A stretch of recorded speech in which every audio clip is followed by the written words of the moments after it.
Aujourd'hui, je vais apporter un enseignement. Différemment de nos autres cultes de Pentecôte où il y a beaucoup d'exubérance, aujourd'hui le Seigneur m'a dit d'enseigner sur quelque chose d'important qui est cause de déviation et de dysfonctionnement dans nos cultes, dans nos vies et dans notre marche avec Dieu et avec le Saint-Esprit. Partout où on parle de l'effusion de l'Esprit, on parle d'une chose importante, les langues, les parler en langue. Et cela caractérise même les églises pentecôtistes, les églises évangéliques et les églises de réveil. Mais souvent, cela n'est pas compris par la plupart des chrétiens. Au premier culte, nous avons eu même à nous repentir d'une certaine manière de faire. Et je vous prierai dans vos maisons que chacun de vous puisse lire 1 Corinthiens 14, tout le chapitre, pour avoir la portée totale de cet enseignement. Le thème de mon message à ce culte, c'est la doctrine du parler en langue. Tu peux le dire à ton voisin, la doctrine du parler en langue. À gauche, à droite, celui qui est devant, ton voisin de derrière, ton voisin qui te sourit. Amen. Tout d'abord, qu'est-ce que le parler en langue? Déjà, c'est important parce qu'il faut déjà se mettre d'accord sur le concept. C'est quoi le parler en langue? Est-ce que c'est un charabia? Un charabia qui caractérise les églises de réveil? Est-ce que ce sont des créations, des fabrications des églises de réveil? Qu'est-ce que le parler en d'autres langues? Le parler en langue, c'est le fait de parler par l'inspiration du Saint-Esprit, c'est le fait de parler une langue des anges ou une langue des hommes par l'inspiration du Saint-Esprit. Et la précision concernant la langue des hommes, c'est que c'est une langue que tu n'as pas appris, c'est une langue que tu ne connais pas. C'est ça, parler en langue. Quand je parle français là, je ne parle pas en langue. Mais si tout d'un coup, par l'Esprit de Dieu, je commence à parler l'hébreu, je commence à parler le juif, je commence à parler anglais, là je suis en train de parler en langue. C'est lorsque tu parles une langue des anges ou une langue des hommes que tu n'as pas appris par le Saint-Esprit, pas par ta volonté, pas par ta création, mais par le Saint-Esprit. Et là, déjà dans cette définition, vous allez remarquer que j'ai parlé de deux choses. J'ai parlé de la langue des hommes et j'ai parlé de la langue des anges. Certaines personnes ne croient pas qu'il y a des langues des anges. Bien-aimé, la Bible parle des langues des anges. Et de plus en plus, mon désir en tant que prédicateur, c'est d'être vraiment biblique. Vraiment, c'est vraiment devenu l'un de mes grands soucis, c'est d'être biblique, rien que cela. Car maintenant, de plus en plus, il y a des chrétiens modernes qui n'arrivent pas à accepter tout ce qui est dans la parole de Dieu parce que des fois, ça paraît être trop mystérieux. Mais la Bible reconnaît qu'un homme peut parler une langue des anges. Et donc, si il y a une langue des anges, donc réellement les anges parlent en langue. Quand Michael et Gabriel causent, ils ne causent pas en français, ils ne causent pas en lingala, ils parlent en langue. Et donc aussi au ciel, la langue qui sera parlée, ce sera le parler en d'autres langues, la langue des anges. Si il s'avérait qu'au ciel on parle lingala, les Chinois ne vont pas causer avec les Congolais. Si au ciel on parlait anglais, il y aura des francophones qui ne sauront pas parler, il y aura des problèmes au ciel. Alors quelle est cette langue qui unit tous les chrétiens? C'est le parler en langue. Parce que quand le Congolais parle en langue, le Chinois c'est le parler en langue. Amen. Sachez qu'au ciel, nous parlerons en langue. Ce sera la langue du ciel. Lorsque Dieu parle avec les anges, il parle en langue.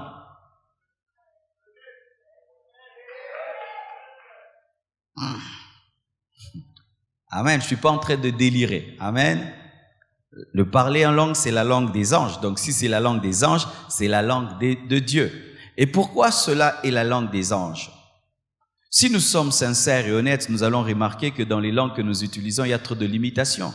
N'est-ce pas que des fois, lorsque tu veux trouver vraiment le mot qu'il faut pour quelque chose en français, tu ne trouves pas, mais tu trouves ce mot en lingala. Et des fois, un mot que tu trouves en lingala, tu ne sais pas le trouver en anglais.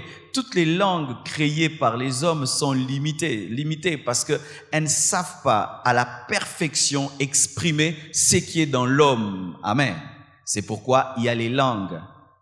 Celui qui parle en langue ressent ceci. Il peut exprimer totalement ce qu'il ressent devant Dieu, différemment de celui qui parle en français, celui qui parle en lingala.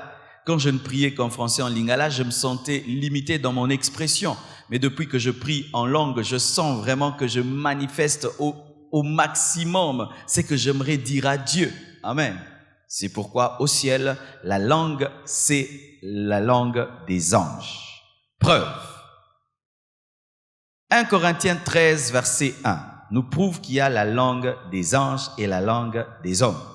Paul dit, « Quand je parlerai les langues des hommes et des anges, si je n'ai pas la charité, je suis un airain qui résonne ou une cymbale qui retentit. » Paul reconnaît qu'il avait la capacité de parler la langue des anges et la langue des hommes. Amen. Verset biblique clair qu'il y a la langue des hommes et il y a la langue des anges.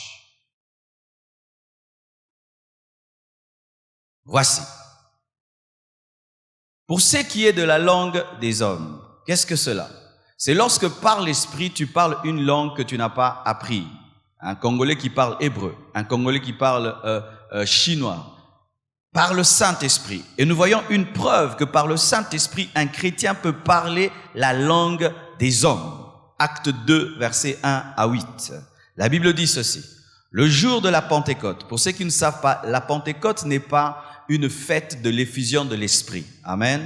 La Pentecôte, dans l'agriculture juive, c'était une fête qui célébrait la moisson. C'est que lorsque l'agriculteur venait de s'aimer et qu'il récoltait, il célébrait la récolte. Amen. Et c'était une fête qui était célébrée en Israël, mais cette fête est devenue la fête de l'effusion de l'Esprit parce qu'elle a coïncidé avec l'effusion de l'Esprit. Mais au préalable, c'est une fête célébrant la moisson. Le jour de la Pentecôte, la fête de moisson, ils étaient tous ensemble dans le même lieu. Tout à coup, il vint du ciel un bruit, comme celui d'un vent impétueux. Donc la Pentecôte a existé même avant l'effusion de l'Esprit. Amen. D'accord? Et il remplit toute la maison où ils étaient assis. Des langues semblables à des langues de feu leur apparurent séparées les unes des autres et se posèrent sur chacun d'eux. Ils furent tous remplis du Saint-Esprit et se mirent à parler en d'autres langues selon que l'Esprit leur donnait de s'exprimer. Or, il y avait en ce jour à Jérusalem des Juifs, hommes pieux de toutes les nations qui sont au ciel. Pourquoi? Parce que la déportation avait fait que les Juifs se retrouvaient dans toutes les nations de la terre et certains Juifs, après la déportation, ils sont restés, ont fondé des familles jusqu'à engendrer des enfants dans la déportation et ces enfants n'avaient pas l'hébreu comme leur langue maternelle mais avaient les langues des nations comme langue maternelle. Et ces Juifs qui étaient déportés, qui étaient disséminés sur toute la terre, revenaient en Israël le jour de la Pentecôte pour célébrer la fête de la moisson qui était une fête juive. Mais lorsqu'ils sont arrivés en Israël, il y a eu un bruit. Au bruit qui eut lieu, la multitude accourut et elle fut confondue parce que chacun les entendait parler dans sa propre langue. Là, ils parlaient la langue des hommes, pas la langue des anges. Car des fois, certains disent, mais le jour de la Pentecôte, ils ont parlé des langues qu'on pouvait entendre. Oui, parce que le Saint-Esprit permet de parler des langues des hommes, mais il permet aussi de parler des langues des anges. Amen. Hein? Les deux. Parce que d'autres cassent les parlants langues dans les églises par ce passage, alors que Paul reconnaît qu'il peut parler la langue des hommes, il peut aussi parler la langue des anges. Au bruit qui eut lieu, la multitude accourut, elle fut confondue parce que chacun les entendait parler dans sa propre langue. Ils étaient tous dans l'étonnement et la surprise et ils se disaient les uns aux autres, voici ces gens qui parlent. Ne sont-ils pas tous galiléens? C'est-à-dire, c'est impossible qu'ils parlent nos langues maternelles car ils sont galiléens. Et comment les entendons-nous dans notre propre langue à chacun, dans notre langue maternelle? Amen. Confirmation de la langue des hommes et de la langue des anges. Dis à ton voisin, sorte de langue. Il y a deux sortes de langues. Il y a une langue qu'on appelle la langue signe et il y a une autre langue qu'on appelle la langue don. La langue don n'est pas la langue signe, la langue signe n'est pas la langue don. Lorsqu'il y a confusion déjà sur la langue signe et la langue don, du coup, nous aurons des problèmes dans l'interprétation des Écritures et dans la manière de fonctionner dans nos cultes et aussi dans la manière de défendre ce qui se passe au milieu de nous. Qu'est-ce que la langue signe? Marc 16, verset 17. Marc 16, 17. La langue signe, c'est un signe de la foi. La Bible dit, voici les miracles qui accompagneront ceux qui auront cru. En mon nom, ils chasseront les démons, ils parleront des nouvelles langues.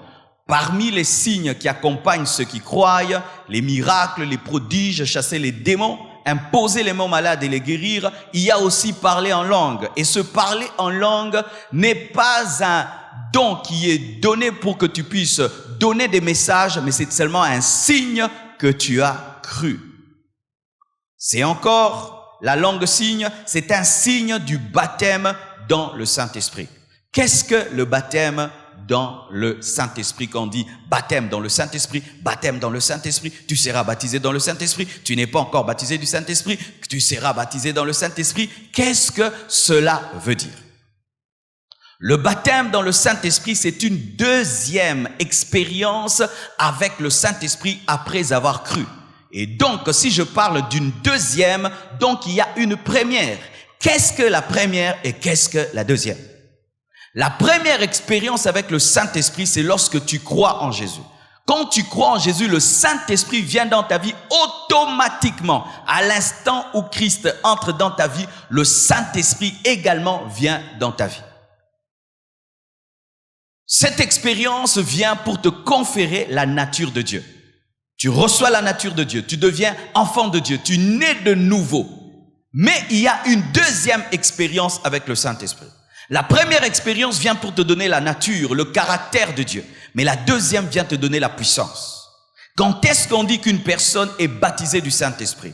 C'est lorsqu'elle est remplie du Saint-Esprit et elle est revêtue de sa puissance. Lorsque tu es rempli de l'Esprit et revêtu de la puissance du Saint-Esprit, tu es baptisé du Saint-Esprit. Car il y a des chrétiens qui sont remplis de l'Esprit, mais qui ne sont pas revêtus de sa puissance. C'est lorsque tu es rempli et tu es revêtu, c'est alors que tu es baptisé du Saint-Esprit. Mais tu étais déjà sauvé. Un chrétien qui n'est pas baptisé du Saint-Esprit est sauvé. Car ce qui te sauve, c'est le fait de croire et de recevoir le Saint-Esprit pour ton salut, pour ta transformation. Mais le baptême dans le Saint-Esprit, c'est une expérience dans la marche qui te permet d'être efficace dans le service de Dieu et efficace dans ton témoignage. Et ce baptême-là du Saint-Esprit est souvent accompagné d'un signe. Le parler en langue. Preuve. Acte 10, versets 44 à 46. La Bible dit ceci. Comme Pierre prononçait encore ces mots dans la maison de Corneille, le Saint-Esprit descendit sur tous ceux qui écoutaient la parole. Tous les fidèles circoncis qui étaient venus avec Pierre furent étonnés de ce que le don du Saint-Esprit était aussi répandu sur les païens, car ils les entendaient parler en langue et glorifier Dieu. Car c'est à cause du parler en langue que Pierre et les autres disciples ont reconnu que la maison de Corneille avait reçu le baptême dans le Saint-Esprit.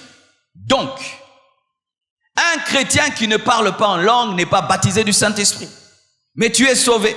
Mais il te manque une puissance, il te manque une dimension, il te manque un feu, il te manque un revêtement. Le baptême dans le Saint-Esprit est confirmé par le parler en d'autres langues. C'est comme un bébé, lorsqu'il naît en bonne santé, qu'est-ce qu'il fait? Il pleure. Et quand quelqu'un est baptisé dans le Saint-Esprit, il parle en langue. Alléluia. Quel est le but de ce signe? Car Dieu ne donne rien en vain. Dieu ne donne pas les langues pour arranger nos cultes, faire un peu un bon bruit spirituel dans nos cultes. Non, Dieu fait toutes choses avec un but. Pourquoi il y a les langues dans l'église? Pourquoi nous parlons en langue? Pourquoi le Saint-Esprit donne, entre guillemets, c'est que certaines personnes appellent charabia, ce charabia. Pourquoi le Saint-Esprit donne la langue des hommes et la langue des anges? Mais retenez, nous sommes toujours dans le signe. Amen. Il y a deux sortes de langues, la langue signe et la langue don. Et je suis en train de parler de la langue signe. Pourquoi le Saint-Esprit donne la langue signe? Premièrement, pour lui dire des mystères. Souvent dans les églises, quand on dit mystère, c'est l'occultisme. Non, mystère, ce sont des choses incompréhensibles par l'intelligence de l'homme. Point. Amen. Voici. 1 Corinthiens 14, verset 2. La Bible dit ceci. En effet, celui qui parle en langue ne parle pas aux hommes, mais à Dieu, car personne ne le comprend. Et c'est en esprit qu'il dit des mystères. Lorsque tu veux dire à Dieu des choses que personne ne va comprendre, lorsque tu veux dire à Dieu des choses que ton voisin ne va pas comprendre, celui qui a la grâce de parler en langue, il parle en langue et tu n'entendras pas. Il dit à Dieu des mystères, il dit à Dieu des choses intelligibles que l'intelligence humaine ne peut comprendre. Alléluia. Pourquoi? Pour avoir des secrets dans ta vie de prière. Amen. Hein? Des secrets dans ta vie de prière. Dieu nous a donné la langue pour avoir des secrets dans la vie de prière, car des fois, on ne veut pas que les gens sachent ce qu'on demande à Dieu. Pourquoi encore les signes du parler en langue? Pour prier par l'esprit et non par l'intelligence. Car nous prions de deux manières, mes frères. Nous prions avec l'esprit, nous prions avec l'âme. Parce que l'intelligence est dans l'âme. Le corps est le temple du Saint-Esprit. Dans ton âme, il y a ton intelligence. Et dans ton esprit, il y a ton adoration. Celui qui veut prier parfaitement en esprit, car la prière parfaite, l'adoration parfaite est en esprit. Jésus-Christ, parlant à la femme samaritaine, lui a dit, l'heure vient et elle est déjà venue où les vrais adorateurs adoreront le Père en esprit et en vérité. Et cette parole s'accomplit réellement lorsque l'homme adore en langue, prie en langue et rend grâce en langue. Alléluia. Nous avons le parler en langue pour prier en esprit et non par l'intelligence, parce que l'intelligence a des limites, l'intelligence a des faiblesses, l'intelligence commet des erreurs. Je peux commettre des erreurs en priant avec mon intelligence, où je ne dis pas le verset comme il se doit, où je demande à Dieu quelque chose qui n'aimerait pas que je lui demande, où je revendique une chose qui n'est pas selon le plan parfait de Dieu, où je suis en train d'adorer pendant qu'il faut que je puisse louer, où je loue pendant que je dois demander. Mais quand quelqu'un prie en esprit, il fait exactement ce qu'il devait faire en ce moment-là. Est-ce qu'on peut acclamer Dieu pour cela? Alléluia! Prier en esprit. Mais voici ce qui arrive. Lorsque tu pries en esprit, ton intelligence est stérile. C'est-à-dire que ton intelligence ne fonctionne pas. Et le conseil que je vous donne, faites très attention, car parler beaucoup en langue peut détruire ta vie.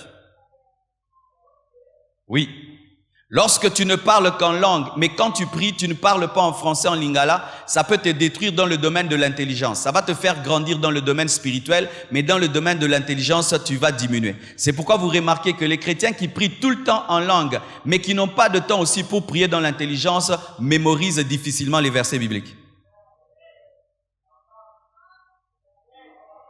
Parce que quand tu parles en d'autres langues, tu n'as pas à dire « il est écrit ». Il est écrit en langue, c'est quoi? Amen. Ça va faire maintenant que tu es efficace dans la prière, mais tu as un problème quand tu veux revendiquer avec l'intelligence. Tu n'as pas des versets mémorisés dans la prière. C'est pourquoi vous devez équilibrer. Le 3/4 du temps, priez en langue, mais priez aussi en intelligence pour continuer à mémoriser les Écritures et la parole de Dieu lorsque vous vous tenez devant Dieu. Et surtout, lorsque vous devez édifier les autres par l'intelligence, car tu dois faire une prière de qualité qui édifie l'autre. Et cette prière de qualité n'est pas en langue, elle est en intelligence. Est-ce que vous comprenez cela?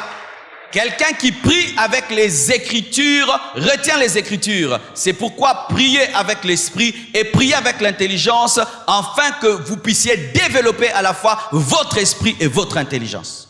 Vous comprenez cela? Amen.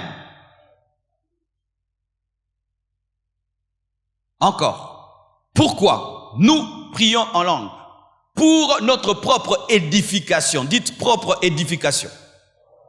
1 Corinthiens 14, verset 4, la Bible dit, « Celui qui parle en langue s'édifie lui-même, mais celui qui prophétise édifie l'Église. » C'est-à-dire qu'il y a des choses que Dieu te donne pour toi-même et des choses qu'il te donne pour les autres. Le signe du parler en langue n'est pas donné pour l'Église, c'est pourquoi ça ne nécessite pas l'interprétation.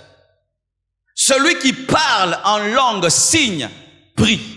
Parce que la langue signe n'est pas un message ni une prophétie, c'est toujours une prière, une adoration, une action de grâce qui vient pour t'édifier toi-même. Amen. Lorsqu'un homme prie en langue, il se bâtit. Amen. Il s'aiguise, il se recharge. Amen.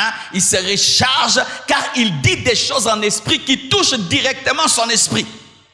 Et c'est merveilleux, car lorsque tu entends la parole touche ton âme et ton esprit, mais quand tu pries en esprit, directement l'esprit. Qu'est-ce que ça sert dans les cultes de Pentecôte? Vous faire tomber si vous ne comprenez même pas l'esprit. Alléluia. Ton édification. Et Paul dit, celui qui parle en langue s'édifie lui-même. C'est pourquoi des fois tu parles en langue, tu sens la joie. Tu sens la joie parce que ton esprit est en train d'entendre des choses terribles. Alléluia.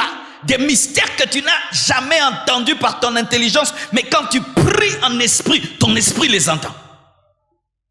C'est pourquoi des fois tu peux prier, tu pries, tu sors de ta chambre, tu te sens grand. Il se peut que l'esprit ne parlait que de la grandeur de Dieu, de la gloire de Dieu, de la grandeur de Dieu. Et tu es tellement dedans. Et quand tu sors, alléluia, alléluia. Oh, Shandala Baba. Là, je n'interprète pas parce que j'ai prié. Pourquoi encore?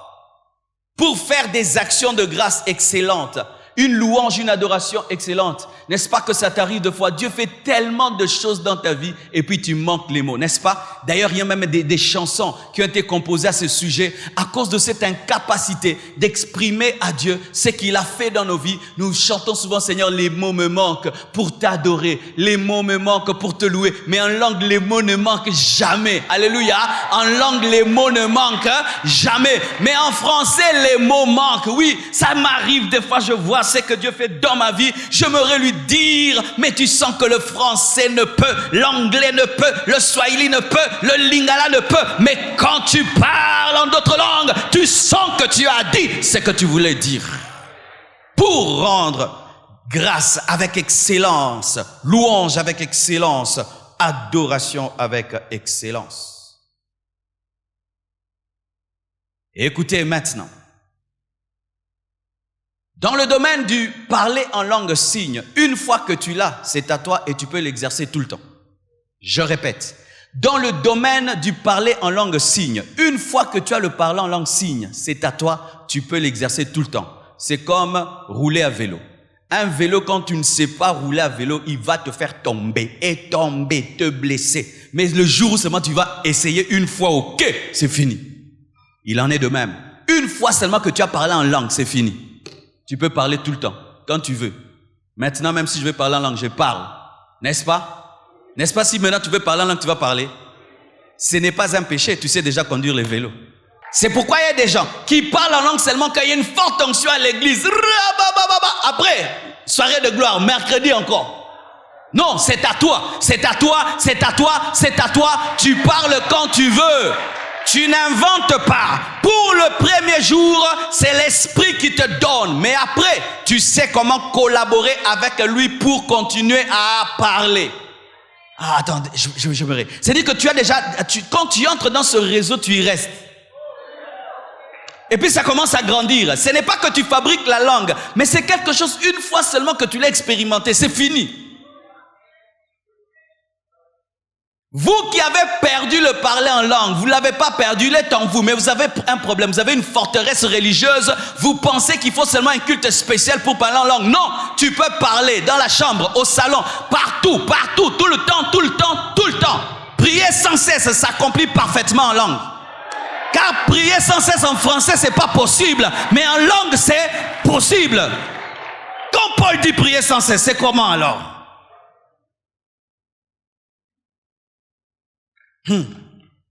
La preuve pour ceux qui doutent qu'une fois qu'on parle en langue, maintenant tu peux parler quand tu veux. Voici 1 Corinthiens 14 verset 15. La Bible dit: que faire donc? Je prierai par l'esprit. Qui priera? Paul, n'est-ce pas? Je prierai par l'esprit, mais je prierai aussi avec l'intelligence. Je chanterai par l'esprit, mais je chanterai aussi avec l'intelligence. Mais pas d'orgueil, mais je prie en esprit.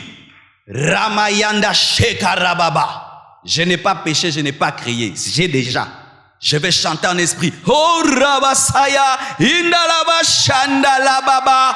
Et puis maintenant, je prie en français. Mon Dieu, mon roi, Dieu tout-puissant. Je chante en français. Que la gloire te revienne. Je viens d'accomplir 1 Corinthiens 14, verset 15. Acclamez la parole qui s'accomplit.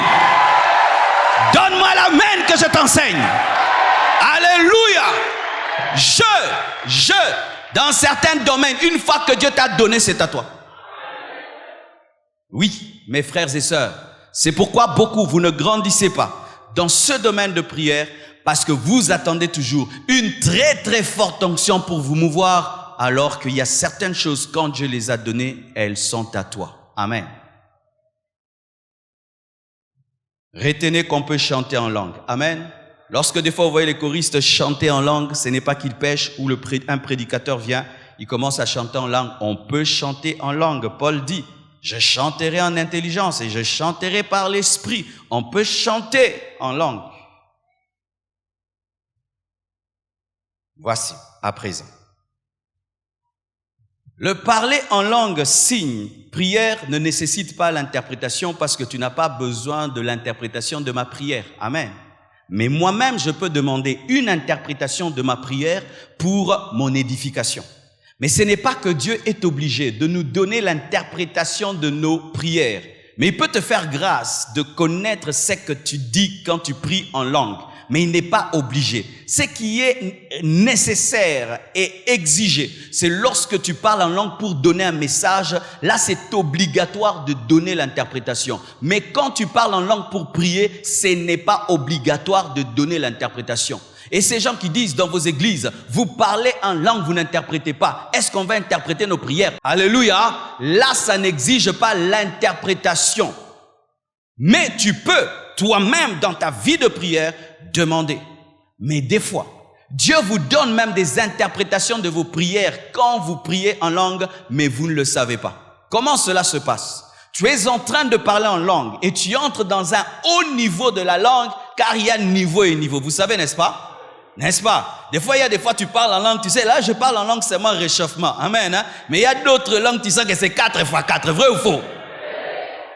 Alors quand tu parles, du coup tu sens l'esprit t'amener à quitter la langue, de revenir en français. Des fois c'est l'interprétation de ta prière. Mais souvent tu es tellement distrait quand tu pries que tu penses que c'est ton français, alors que là, l'esprit vient de te révéler que tu es en train de faire un combat spirituel contre des puissants de ténèbres au Maroc. Alléluia. Tu parles en langue, tu montes, tu coupes. Oh Père, sauve le Maroc. Il t'a dit pourquoi tu priais. Oui. Ah, est-ce que je peux te parler? Le problème de l'homme, nous sommes tellement mécaniques que nous pensons que l'Esprit de Dieu est mécanique. L'Esprit de Dieu peut se mouvoir dans tous les 9 dons en 1 minute. Je vais te donner un exemple. Je te regarde, je ne connais pas ton nom, je te donne ton nom. Parole de connaissance, vrai ou faux? Après avoir donné ton nom, je prie pour toi, tu es guéri. Don de guérison, vrai ou faux? Alléluia. Et quand tu es guéri, je te révèle encore qu'il y a quelqu'un dans ta famille qui est mort. Parole de connaissance. Pendant que je te le dis, il ressuscite, donne de la foi. En combien de temps c'est en train d'opérer? Et puis pendant que tu es en train de témoigner, je commence à célébrer le Seigneur en langue et après je interprète la langue. Diversité de langue et interprétation, combien de minutes? C'est pourquoi moi je ne demande pas les dons spirituels. Je veux tout, au moment où il faut. Seigneur, me voici, Salagnoso. Pourquoi? Parce que si je n'ai que la parole de connaissance, le jour où j'aurai besoin du don de miracle, il ne va pas m'utiliser. Me voici, utilise-moi. Tu veux quoi? Je veux tout. Je veux tout au moment où tu veux. Quand il y a besoin de sagesse, tu me donnes la parole de sagesse. Quand j'ai besoin de connaissance, tu me donnes la parole de connaissance. Quand j'ai besoin de guérison, tu me donnes le don de guérison. Je veux tout quand tu veux. Vous devez quitter le fonctionnement humain dans les choses spirituelles. Ça va vous bloquer. Tu pries, et puis ça s'arrête, et puis ça t'amène dans une prière en français ou en lingala. Mais tu sens que c'est une prière qui ne provient pas de ton intelligence, mais qui est poussée par l'esprit. Il se peut que tu es en train de recevoir l'interprétation de ta prière. Alléluia. Alléluia. Voici le mode opératoire du parler en langue signe. On peut prier tous en langue à l'église. Amen. On peut parler tous en langue à l'église. Quand il s'agit de la langue prière, la langue signe, on peut parler tous en langue. Mais, voici.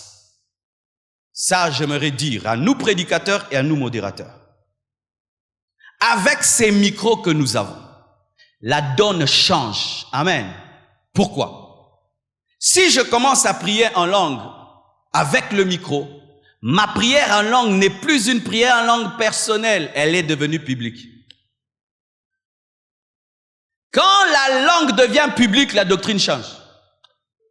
Quand la langue est personnelle, je m'édifie moi-même, c'est autre. Mais quand maintenant je veux édifier les autres, ça change. Est-ce que tu peux édifier les gens par une prière en langue? Non, parce que la prière en langue n'est pas une langue de message.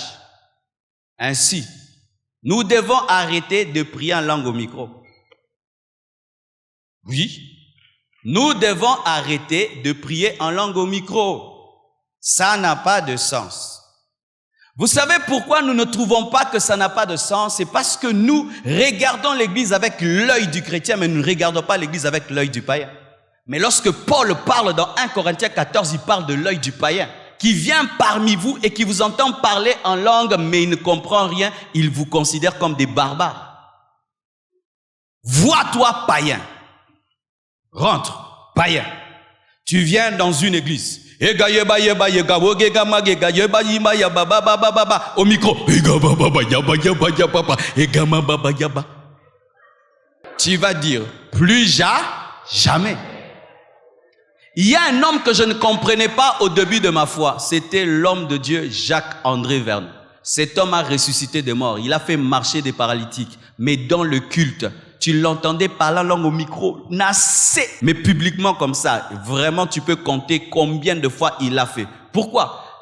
Il ne parle pas en langue pour vous démontrer qu'il a la puissance. Il vous démontre la puissance par la parole et par son ministère. Car la langue prière, c'est pour ton intimité. C'est pour ton intimité. N'est-ce pas que quand tu te promènes avec un chargeur napil, n'est-ce pas? Parce que c'est fait être chargé en secret. Tu es fait à te recharger en secret dans la prière en parlant en langue. Mais quand tu viens devant les gens, dis des choses qu'on entend. Ne dites pas devant les gens des choses qu'on n'entend pas. Et quand il s'agit de la prière, est-ce que la prière est un message pour que tu puisses la dire? Voici. Quand on dit prions, tu peux parler en langue quand tu es là-bas, dans la foule. Parce que chacun prie pour sa vie. Mais quand tu montes ici devant, on dit le frère va prier pour l'église. Le fait d'une église, mes amis, le fait d'une église se révèle par la conversion des âmes. Vous voyez maintenant, j'ai parlé en lingala, eux ils étaient déconnectés. Quand tu parles en langue, tu pries en langue sans interpréter, tu nous déconnectes. J'explique. Un Chinois vient ici. On lui donne un interprète, il refuse l'interprète. On dit, le frère Chincha va nous bénir à la fin du culte. Et le frère Chincha, il dit, il n'a pas besoin de l'interprète. Il commence, tu vas dire amen? Tu vas dire amen? Mais il est en train de prier Dieu. Il est en train de prier Dieu. Mais pourquoi tu ne dis pas amen? Parce que tu ne comprends pas. Et lorsque si tu parles, tu pries en langue, tu pries en langue, tu pries en langue. On ne comprend pas. Aujourd'hui, je me répands. Moi-même, je me répands. Vous aussi, répentez-vous, répentons-nous. Nous nous répentons. Que Dieu nous pardonne. Amen. Hein? Un enfant de Dieu se répand tous les jours. Tu regardes la parole, tu regardes ce que tu fais, tu te répands. Je me répands. Que Dieu me pardonne. Pendant que j'ai composé cette prédication, je me repentais.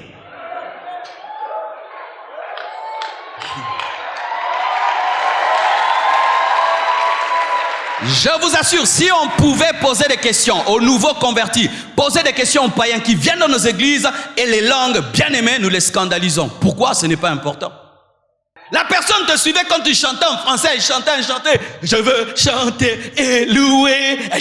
Et puis, rabababa, yakamamababa.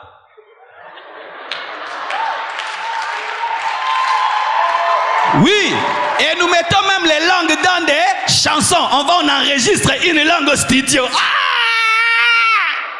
Nous enregistrons des langues au studio. Que Dieu nous pardonne. Nous enregistrons des mystères. Toi-même, tu sais que toi-même, tu ne comprends pas ce que tu as dit. Toi-même, tu sais que ce que j'ai prié, je ne sais pas. Mais malgré ça, tu mets ça.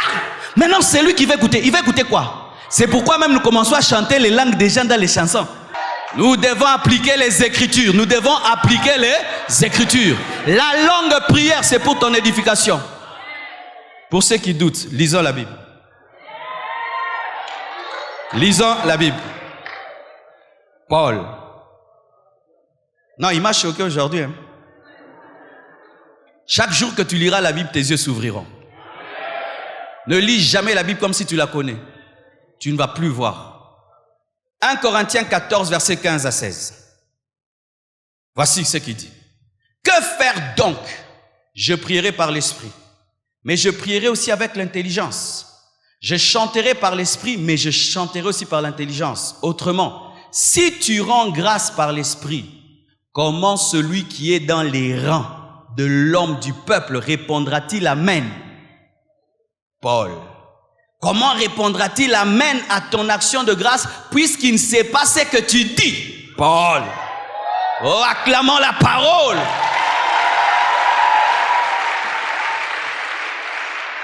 Verset 18 à 19, il dit quoi? Je rends grâce à Dieu de ce que je parle en langue plus que vous tous. Mais dans l'église, j'aime mieux, parce que quand on dit j'aime mieux, c'est-à-dire que c'est toi qui contrôle. J'aime mieux dire 5 paroles avec mon intelligence afin d'instruire aussi les autres que 10 000 paroles en langue. Et écoutez un peu le contexte. Paul parle en langue plus que toute l'église de Corinthe qui est une église des dons spirituels. Donc, vous ne pouvez pas savoir à quel point il parle en langue. Mais il dit, ça c'est dans le secret. Il parle en langue plus que tous. Mais quand il vient en public, il préfère mettre de côté cette capacité et parler 5 phrases dans une langue qu'on peut comprendre que 10 000 dans une langue qu'on ne peut pas comprendre, afin d'édifier tous. Paul, pourquoi? L'efficacité. Pourquoi je te dirais quelque chose que tu ne peux comprendre? Avant, on se plaisait à faire des choses que les gens ne comprennent pas, mais plus tu deviens intelligent dans les choses de Dieu, tu te rends compte quoi? Tout ce que tu dis qui n'est pas compris est dit pour rien. Tu donnes cours, les enfants ne comprennent pas, tu as donné cours pour rien, vrai ou faux? Et tout ce qui à l'église est fait sans être compris est fait pour rien. Que ce soit les langues, les chansons, tout ce qui n'est pas compris est fait pour rien. Et Paul préférait dire 5 choses qu'on peut comprendre au lieu de dire 10 000 choses qu'on ne peut comprendre, même si les choses incompréhensibles sont supérieures. Je donne un exemple. Tu sais qu'une nourriture est bonne, mais tu sais que l'enfant ne peut la manger. Tu préfères lui donner la bouillie parce que tu préfères qu'il mange la bouillie au lieu qu'il puisse vomir la viande. Je sais que la viande est supérieure à une nourriture, mais je sais que si je te la donne, tu la vomis. Je préfère te donner une nourriture basse, au moins elle, tu vas l'ingurgiter. 10 000 paroles en langue non comprises sont inférieures à 5 paroles comprises. Et que Dieu vous bénisse, c'est plus. Parce que tu as entendu. Mais c'est efficace dans la prière secrète. Amen, hein? Dans la prière secrète. Nous devons arrêter à l'église, venir montrer tout. Car il y a des choses qui se cachent. Mais quand tu sors, tu démontres la puissance dans des choses qu'on entend. Mais dans le secret, tu as fait même 10 heures en train de parler en langue. Surtout pour nous qui montons ici. Car je vous assure, un païen, déjà n'est jamais venu à l'église, jamais de sa vie.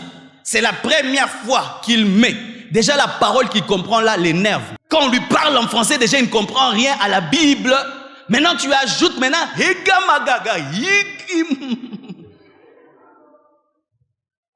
quelqu'un de ma famille un jour est allé à l'église, il a trouvé un homme de Dieu en train de faire ça. Il est rentré et a dit, lui, c'est un féticheur. Il a dit, il est en train de faire des incantations. Priez en langue quand vous êtes dans la foule. Beaucoup plus quand vous êtes chez vous à la maison. Mais quand vous voulez édifier quelqu'un, parlez en français ou en lingala. Même pour le voisin. Tu peux être en train de prier, tu pries pour toi, mais l'esprit peut te dire, prie pour édifier ce voisin.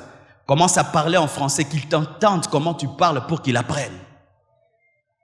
Est-ce que je peux te dire? Je ne sais pas si vous le faites, mais moi, voici ce que je faisais. Lorsque je gagnais quelqu'un à Christ, je l'amenais à l'église et je m'asseyais toujours à côté de lui. Pour qu'il me voie comment je suis la parole, mais aussi comment je prie. Et quand je priais pour Dieu, mais aussi je priais pour lui apprendre à parler à Dieu. Et en ce moment-là, je dois mettre de côté le parler en langue, parler dans une langue qu'il comprend pour qu'il apprenne à parler à Dieu. Lorsque nous prions avec nos enfants à la maison, nous prions dans quelle langue? En langue? Pourquoi? Parce qu'on veut les apprendre.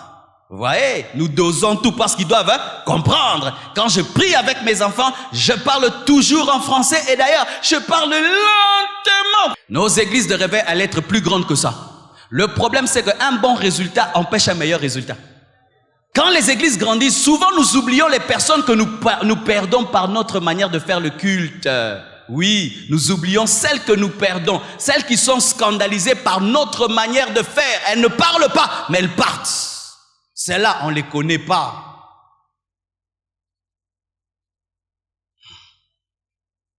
Ok.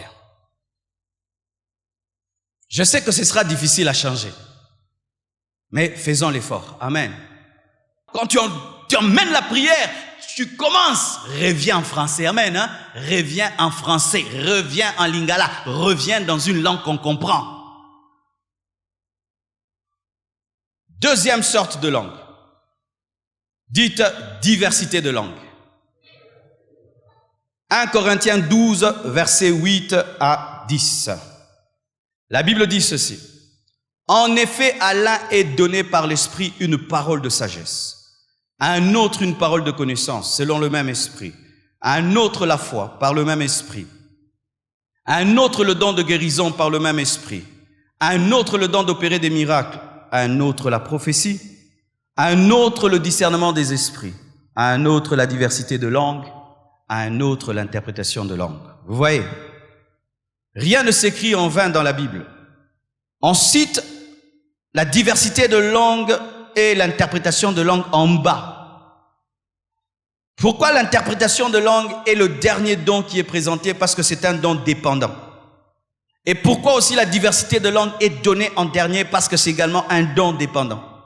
Tous les autres dons peuvent opérer sans les autres, mais il y a ces deux dons qui ne peuvent jamais opérer seuls. Il est impossible que la diversité de langue opère sans l'interprétation de langue. Et il est impossible que l'interprétation de langue existe si au préalable il n'y a pas eu une diversité de langue. Ainsi, Paul dit même que la diversité de langue sans interprétation ne sert à rien. Et la prophétie lui est supérieure, même si tu as prophétisé en français, tu es supérieur à quelqu'un qui a prophétisé en langue mais qui n'a pas interprété. Quelqu'un qui prophétise en français est supérieur à quelqu'un qui prophétise dans la langue s'il n'y a pas d'interprétation. Et si il prophétise en langue et il y a une interprétation, alors c'est égal à la prophétie. Voici. Qu'est-ce que le don de diversité de langue qui est différent du signe? Le signe est là pour prier, mais le don de diversité de langue n'est pas là pour prier. Il est là pour parler de la part de Dieu, il est là pour prophétiser. Amen. En soi, c'est un don de prophétie, mais en langue. Amen. Voici. Un don vocal, le don de diversité de langue, c'est un don vocal. Pourquoi je dis vocal? Parce qu'il passe par la bouche. Voici. Si tu as un don vocal, mais tu fermes la bouche, le don ne va pas opérer. C'est comme quelqu'un qui a le don de guérison, mais qui refuse d'imposer les mots malades et de prier pour les malades, ça ne va pas opérer. Beaucoup d'entre vous avez le don de diversité de langue, mais vous avez un problème, vous voulez que ça se manifeste par l'oreille. Vous voulez que ça se manifeste par les yeux. Tu as un don de diversité de langue, mais tu attends des visions, alors qu'il se manifeste par la bouche, tu dois accepter de parler. Et je vous assure, mes frères, tous les dons d'ailleurs exigent la part de l'homme. Tous les dons. Certaines personnes pensent que si j'ai un don, je ne ferai plus rien. Je fais comme un robot et les miracles ont lieu. Oh, même le don de miracle, il y aura ta part des risques. C'est pourquoi moi je respecte même les gens qui prophétisent, hein, qui donnent la parole de connaissance. Il faut respecter. Tu sais quoi? Tu es là vraiment une foule comme celle-ci. Je regarde la sœur là-bas. Je dis, ma sœur là-bas, oh, lève-toi. Elle se lève. Et ils ne se connaissent pas pour de vrai. Je parle des vraies prophéties. Hein, parce qu'il y a maintenant des gens qui se renseignent. Ah, c'est un péché. Hein? Tu te renseignes sur les gens puis tu donnes des prophéties à l'église. Tu es maudit.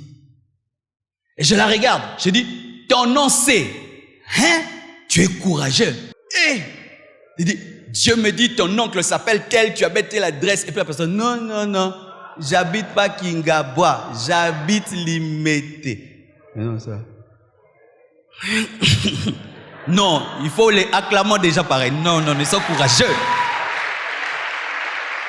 Même pour le don de miracle.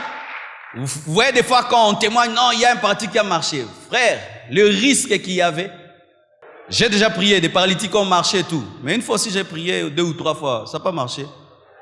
Si j'étais déjà arraché, je ne m'occupe pas de toi, je continue à prier pour les autres.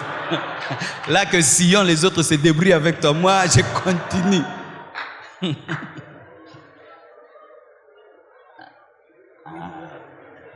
Donne-moi la main, je vais parler. Vous savez mes frères, souvent nous demandons les dons. Mais nous refusons le courage. Le don demande le courage. Le jour que j'ai dit à une maman, donne-moi ta béquille, elle m'a regardé, elle dit, t'es fou, t'es fou. Donc si je te donne, maintenant toi tu vas me transporter. Mais elle a donné la marché. Mais dans mon cœur, j'ai dit, hé, ta béquille. Ah oui.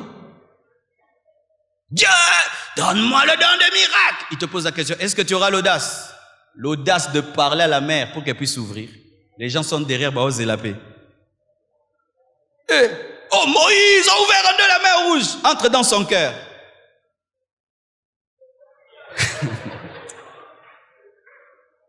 Et Simbate Ozonganda. Bando peso combo. Tata Moïse n'a pas maïnae.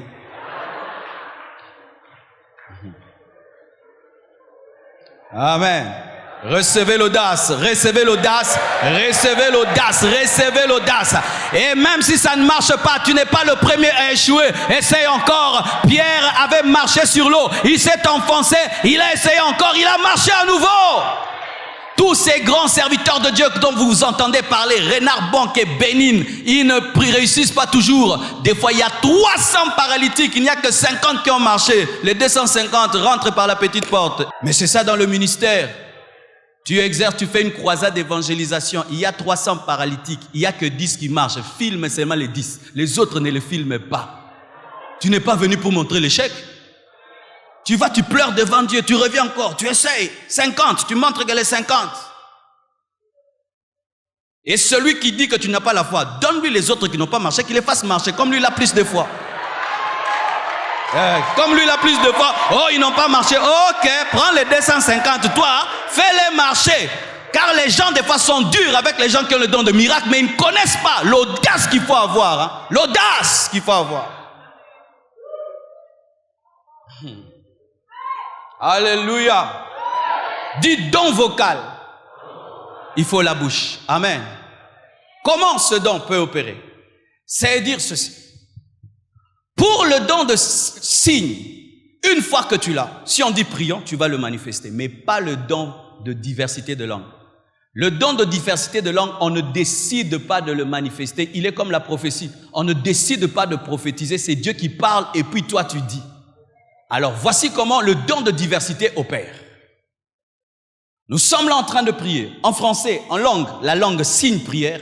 Et tout d'un coup, il y a un calme. Ou peut-être tous nous prions et la personne aussi qui a la diversité de langue prie. Elle attendra que tout le monde se calme pour se manifester. Pourquoi? C'est un message. Pour ce qui est de la prière, nous pouvons prier tous ensemble. Mais pour ce qui est du message, il faut de l'ordre. Il faut que l'un prophétise et que l'autre interprète. Il faut que l'un prophétise et l'autre juge. Donc, si après que nous ayons prié et qu'il y a un silence dans l'église et toi tu commences à parler en d'autres langues, il est supposé que c'est une diversité de langues. Et donc, nous t'enlevons du groupe prière, nous t'amenons dans le groupe prophétie et nous attendons entendre ce que Dieu va dire. Alors, si tu parles et tu parles et tu parles en langue, mais tu n'interprètes pas, tu dois te taire. Pourquoi? Tu es un barbare. Tu parles chinois. Voici comment il faut faire à présent. Si quelqu'un manifeste le don de diversité de langue et prophétise, pendant que tu le fais, tu dois prier comme le dit la Bible, qu'il prie pour interpréter. Tu demandes à Dieu la capacité d'interpréter. Et si personne ne le fait, tu demandes à Dieu de donner à quelqu'un d'autre l'interprétation. C'est quand vous voyez quelqu'un, il y a le silence dans la salle et il commence à parler en langue, et après il commence à parler en français, il est en train d'interpréter ce qu'il a dit en français. Si ce n'est pas une prière. Car certains, nous restons calmes, nous pensons qu'il a reçu une diversité de langues, et pendant qu'il est en train de parler, on s'attend qu'il va interpréter. Vous entendez, oh Père, agis dans ma vie, sauve ma famille. Ça, ce n'est pas une prophétie. Tu as parlé à haute voix, mais dans le signe, mais pas dans le don. Vous comprenez ce que je dis? Élève la voix dans l'église en parlant en langue quand tu es sûr que tu as un message. Mais si c'est une prière, prie dans le calme parce qu'on n'a pas besoin d'entendre ta prière. Alors si pendant que nous attendons ton interprétation, tu ne donnes pas un message où Dieu nous parle, mais une prière, ce n'est pas le don de diversité de langue, c'est le signe. Mais il peut se faire que celui qui parle la diversité de langue n'a pas le don d'interprétation, car ça arrive que tu n'as pas tout. Tu dois maintenant dans l'église te disposer à recevoir son interprétation. Mais le problème dans les églises, c'est que les gens viennent tout en étant distraits, concentrés sur eux-mêmes, alors que tu dois être sensible à ce qui se passe dans la salle. Et tu peux dire, Seigneur, je sens que ce frère est en train de prophétiser dans la diversité de langues, mais n'a pas l'interprétation, donne-la moi, et Dieu peut te donner. Ou tu entends dans ton esprit des paroles en français qui t'expliquent ce qu'il dit. Ou tu sens la même onction qui est sur cette personne en langue, mais elle vient sur toi, mais en français. Et là, tu sais que tu as reçu l'interprétation. Et écoutez, l'interprétation de langue n'est pas la traduction de langue. Hier, mon fils m'a posé la question, il dit, papa, quand tu parles en langue, est-ce que tu entends? J'ai cru que c'était une question simple. Je dis oui, ça m'arrive d'entendre dans le sens où je prie Dieu de me donner aussi d'interpréter ce que je prie. Des fois, ça m'arrive. Ah, et puis alors, il me dit, gentil maintenant en langue, c'est quoi? Ah, gentil. Lui pensait que bonbon en langue, ça existe. Vélo en langue, ça existe. Donc, il y a l'alphabet langaise. Je dis non, en soi, nous ne traduisons pas la langue, mais nous interprétons. Interpréter, c'est donner le sens d'une phrase. Traduire, c'est mot à mot. Nous ne sommes pas des traducteurs de langue, mais nous sommes des interprètes de la langue pour donner le message. Ainsi, un message peut être long, la traduction est courte. Et des fois même, le message peut être court, mais plutôt l'interprétation est longue. Quelqu'un peut être là, il donne une langue pendant 30 minutes, mais l'interprète dit, le Seigneur a dit, répentez-vous, répentez-vous et répentez-vous. C'est l'interprétation, c'est le sens. C'est comme quelqu'un qui vient, il assiste à ce message, et puis quand il sort, il y a un Américain qui veut savoir qu'est-ce que le pasteur a dit. Il peut lui dire, the pastor teaches us in the diversity of the language. Yes. Alors il va lui expliquer, il va pas lui dire, le pasteur a donné tel exemple, il va résumer ce que j'ai dit. C'est pourquoi aussi, n'élevez pas la barre très haut. Le problème, les chrétiens n'opèrent pas dans le don spirituel parce qu'ils sont trop exigeants avec eux. Moi là, quelqu'un peut parler en d'autres langues, et moi là, je comprends, je donne. Eh non! Si la naisse de Balaam a prophétisé, tu peux prophétiser. Tu peux prophétiser. Tu peux prophétiser. Si un animal a prophétisé, tu peux prophétiser. Corneille était un païen. Il a cru et toute sa maison a prophétisé. Des Romains, ils ont prophétisé. Tu peux prophétiser. Alléluia. Tu peux prophétiser. Ou tu dis, vraiment, lorsque le frère parlait, Dieu m'a dit ce qu'il a dit. Il a dit ça. Oh, waouh! Alors qu'on priait, Dieu m'a révélé la femme de ma vie. Oui, on est fatigué des visions de l'homme de ma vie, la femme de ma vie. Il n'y a que ça que le Saint-Esprit montre. Nous rabaissons le Saint-Esprit à une dimension maritale. Je vous assure, si on commençait à interpréter toutes ces langues dans les églises, bien-aimés, il y aurait des directions impossibles. Ou pendant que quelqu'un donne une révélation en langue, l'autre comprend. Le Seigneur demande à l'église 3 jours de jeûne à sec. On entre dans le jeûne à sec et des miracles se produisent. Alléluia. Ce dont exige l'interprétation. Sans interprétation, il ne sert à rien. C'est un don qui contient un message de la part de Dieu. Terminons. Comment recevoir le parler en langue signe et le parler en langue don? 1 Corinthiens 14, verset 1. La Bible dit ceci. Recherchez la charité, aspirez au don spirituel, mais surtout à celui de prophétie. Pour que Dieu te donne un don, tu dois le désirer. Si tu ne le désires pas, il ne va pas te le donner parce que tu ne vas pas l'utiliser et tu ne vas pas en profiter et en faire surtout profiter l'Église. Tu dois aspirer. Et dans le terme aspirer, il y a la pensée de prendre ce qui est au dehors et l'amener dedans. Tu dois être quelqu'un qui désire quelque chose de plus. Tu dois désirer. Même si ça a duré. Même si on a prié pour toi plusieurs fois, tu dois continuer à aspirer. Amen. Et 2 Timothée 1, verset 6 nous dit, « C'est pourquoi je t'exhorte à ranimer le don de Dieu que tu as reçu par l'imposition des mains. » On peut recevoir le don de langue, de diversité de langues, de signes, par l'imposition des mains. Et d'ailleurs, c'est ainsi que les apôtres opéraient dans l'église primitive. Lorsqu'ils voulaient que quelqu'un soit baptisé du Saint-Esprit avec le signe du parlant d'autres langues, les apôtres imposaient les mains. La preuve dans Actes 19, versets 5 à 6. La Bible dit ceci. Sur ces paroles, ils furent baptisés au nom du Seigneur Jésus. Lorsque Paul leur eut imposé les mains, le Saint-Esprit vint sur eux et ils parlèrent en langue et prophétisaient. Alléluia. L'imposition des mains permet à ce qui est le baptême du Saint-Esprit avec le signe du parlant d'autres langues. Le baptême aussi d'eau. Nous remarquons ici à la Compassion, la plupart des gens qui sont baptisés du Saint-Esprit, c'est le jour de leur baptême d'eau. Le jour qu'ils entrent dans l'eau. Certains même avant même qu'on les plonge dans l'eau sont baptisés du Saint-Esprit. D'autres quand on les plonge sont baptisés et d'autres quand ils sortent en prix, ils sont baptisés du Saint-Esprit. Le baptême d'eau ouvre la porte au baptême du Saint-Esprit. C'est pourquoi lorsque Corneille a été baptisé du Saint-Esprit avant le baptême d'eau, cela même avait étonné les apôtres parce qu'ils étaient habitués à un fonctionnement baptême d'eau, baptême du Saint-Esprit. Mais ce jour-là, c'était le baptême du Saint-Esprit avant le baptême d'eau. Amen. Mais une chose capitale, pour recevoir les dons spirituels, tu dois recevoir Jésus. Quelqu'un qui n'a pas Jésus-Christ ne peut pas recevoir les dons du Saint-Esprit. Celui qui n'est pas disciple de Jésus-Christ ne peut pas parler en langue. C'est pourquoi je suis contre tous ces païens qui imitent les parlants en langue et qui les mettent même dans leurs chansons. C'est une abomination. Amen. Hein? C'est une abomination même lorsque les païens imitent les parlants en langue dans leur théâtre. C'est une abomination. C'est une abomination.